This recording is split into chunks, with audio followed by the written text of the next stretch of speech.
Let's talk herd.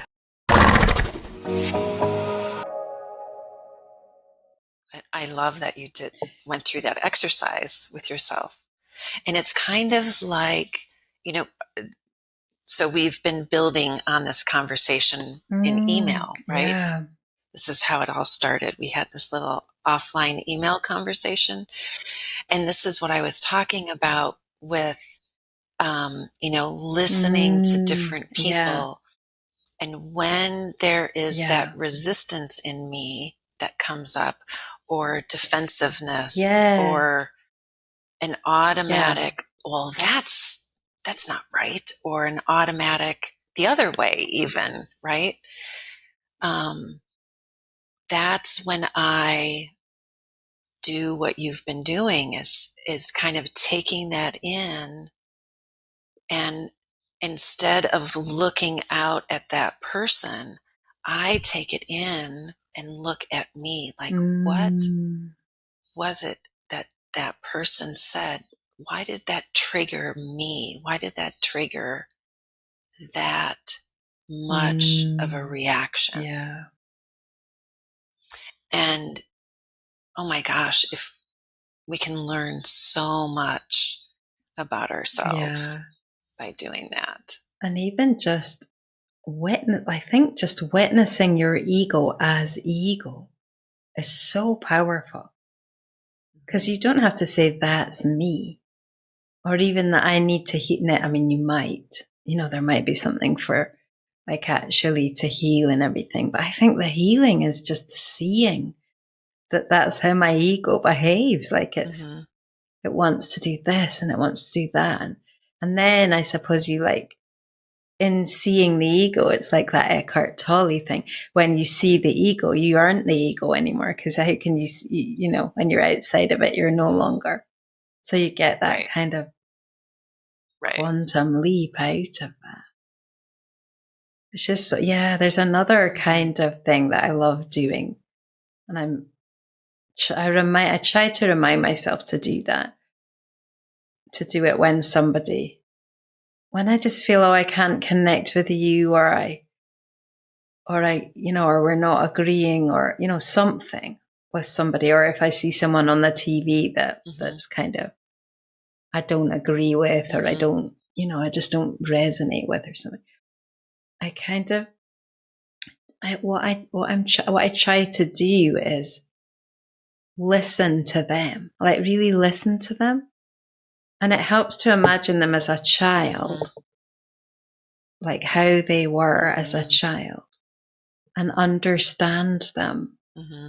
And that can be really revelatory, like really, because you really start to understand.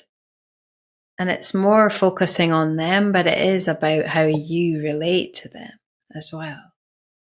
It's like when you can see them as their inner child, then it all changes, and they're not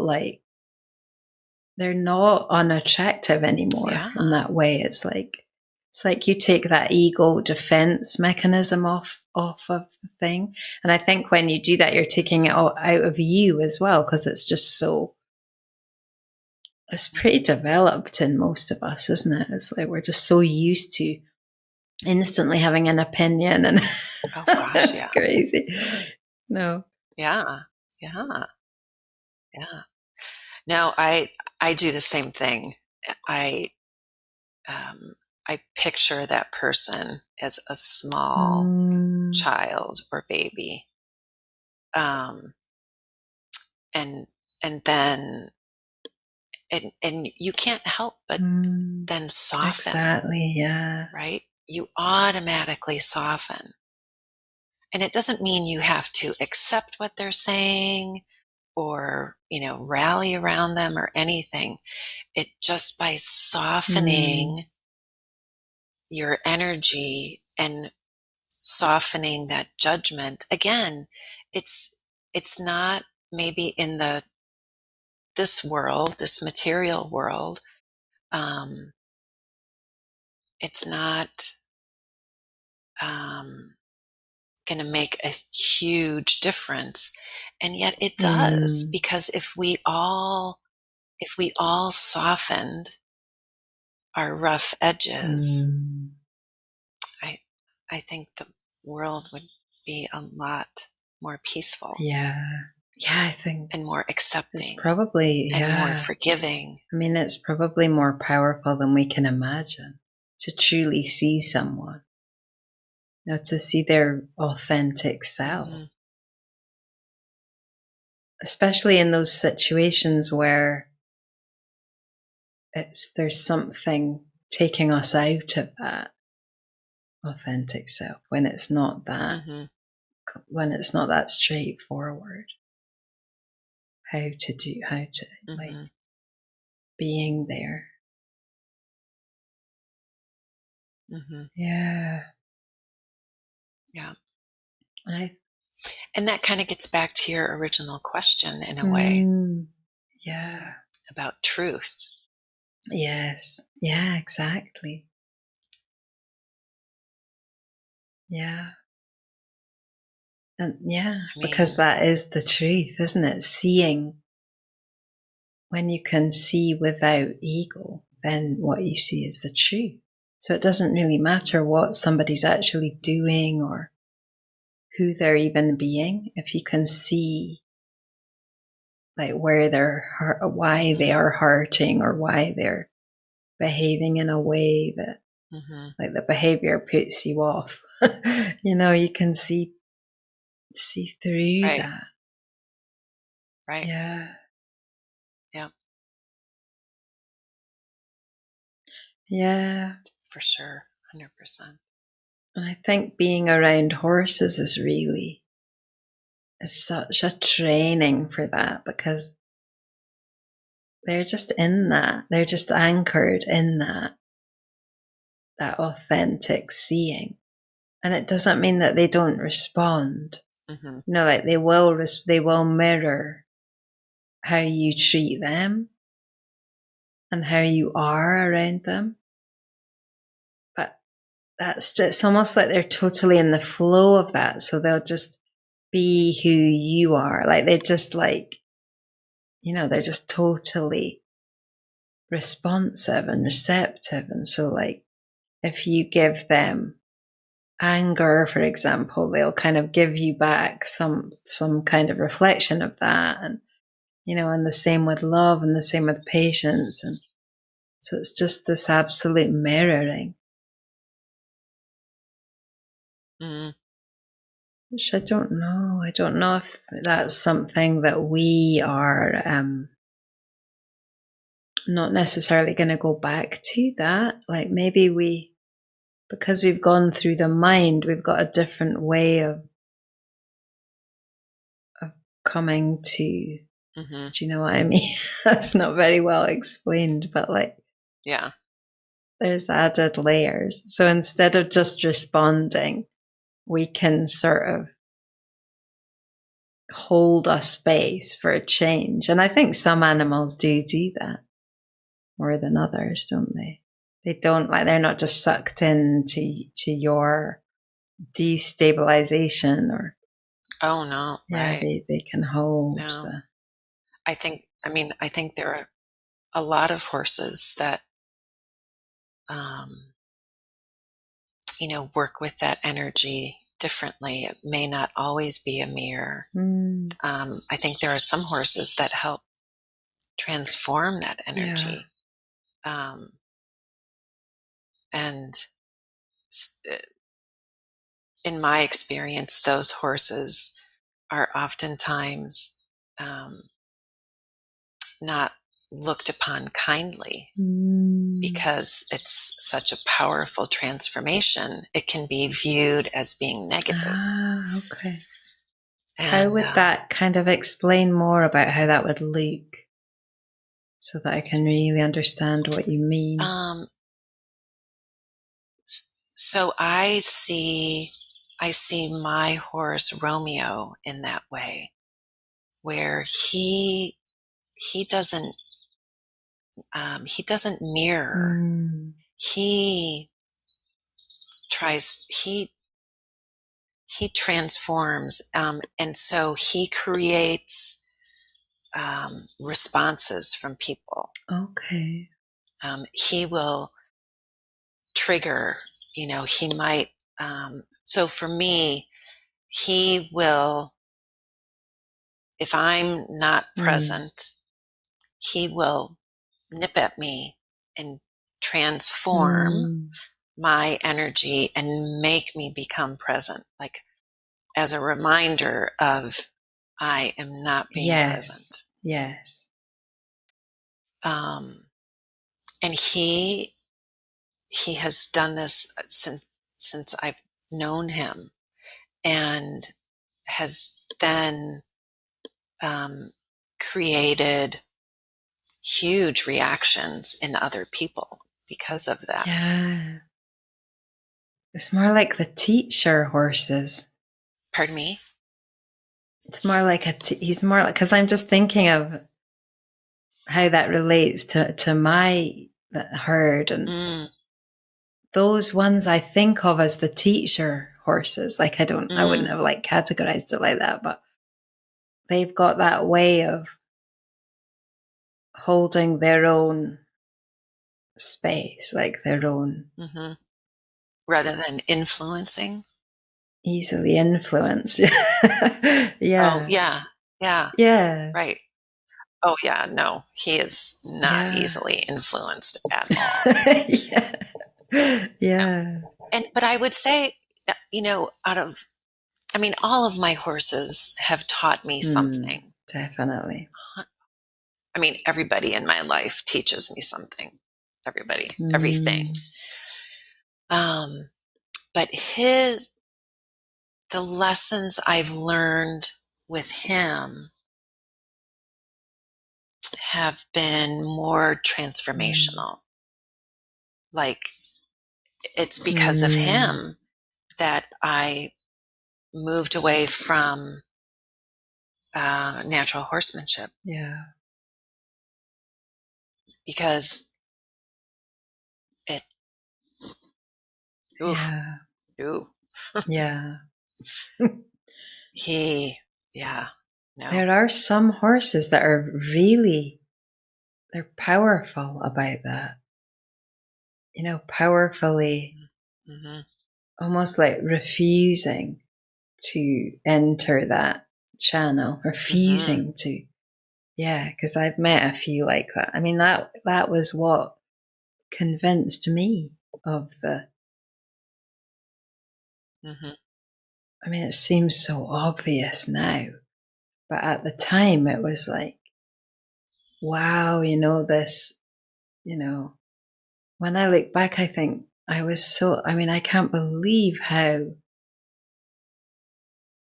unaware like I was of the like what they were saying, like their communication. And I realized that I was thinking about something that happened yesterday, but I can't remember now what. I was thinking about that years ago, about a situation with a horse, and like, they were so clearly communicating, and I just was. There were obvious ones, like when you talk about that with your horse. I had a horse in Scotland who, he was my dressage horse, and he was really sweet horse. A warm blood, and he could be quite, so he had a lot like held inside of him, and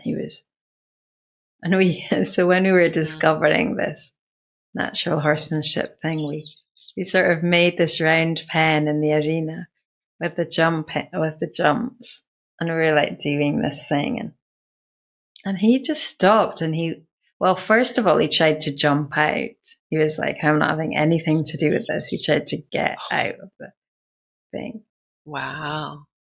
And then I can't remember if I like just made him continue or what happened, but at a certain point he just stopped and looked at me like, what are you doing?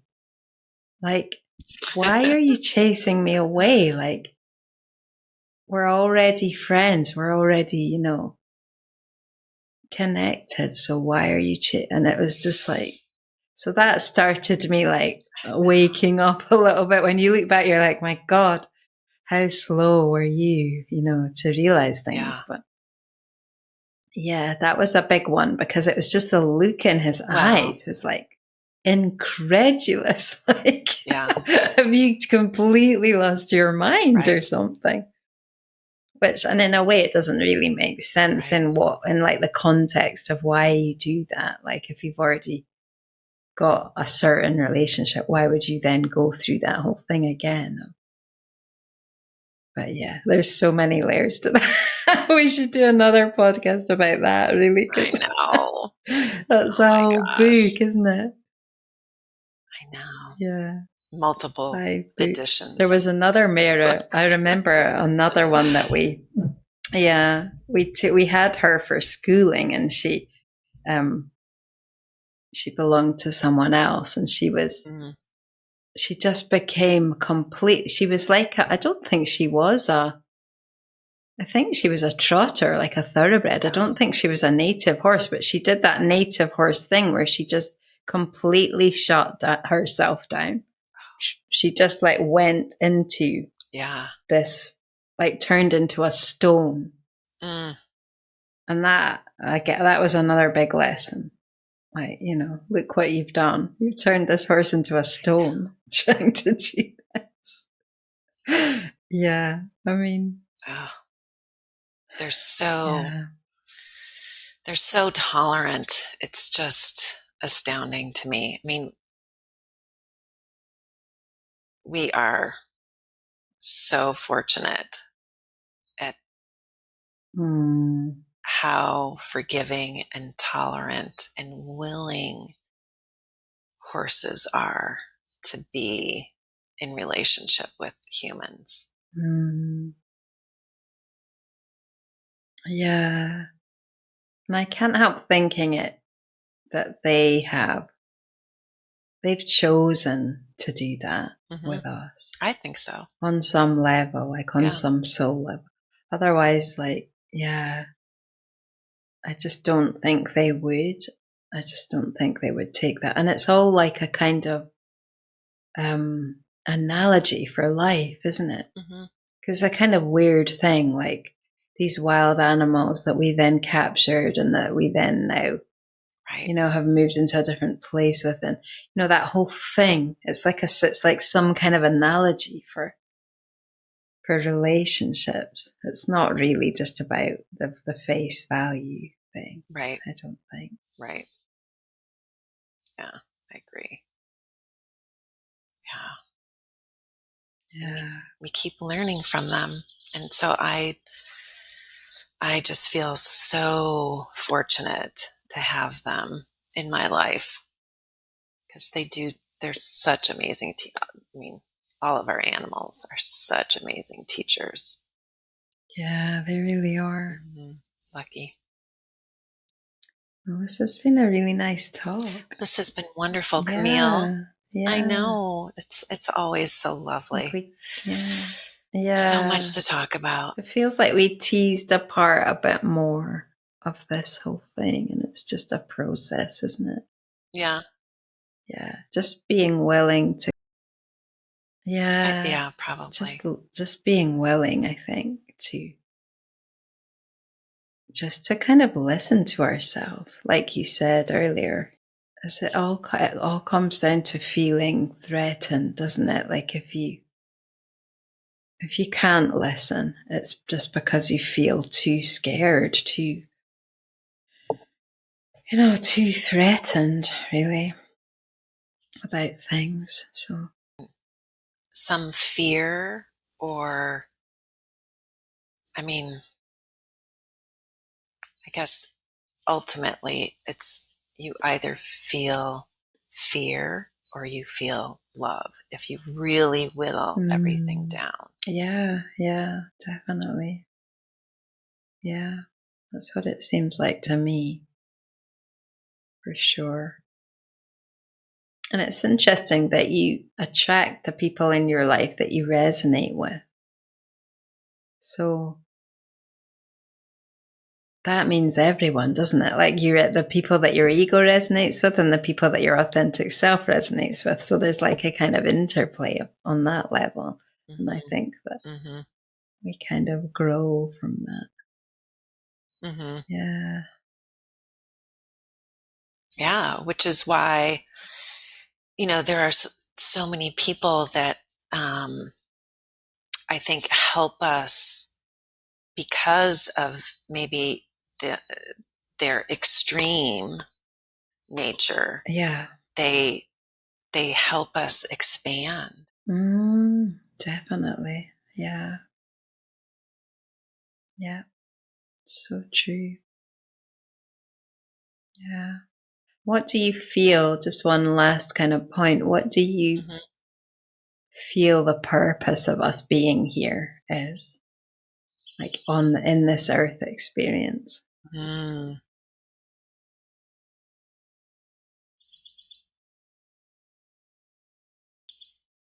I think probably it's individual for every expression.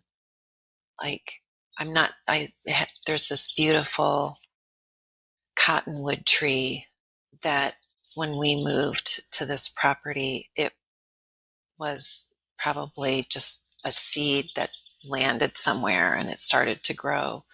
And so we thought, well, we'll just let it grow and see, what happens. And, 10 years later, it's this big, beautiful tree. And its energy is, it's just so gorgeous. So, as an expression of Wow. this source, I don't know why that being would express in that particular way at this time. I think for me, and I can always only say for me, I think for me, it ultimately comes down to love. And I said that, in the beginning, like really learning and expressing and being an expression of love in easy ways and hard ways and everything in between. But why do you think we've manifested Yeah. in like in our body to do that? Like why don't we just stay in spirit and be whole? Is it because it's a process of remembering Yeah, I don't know. again? I ask myself this because sometimes I hear people say, well, we are here to help God or source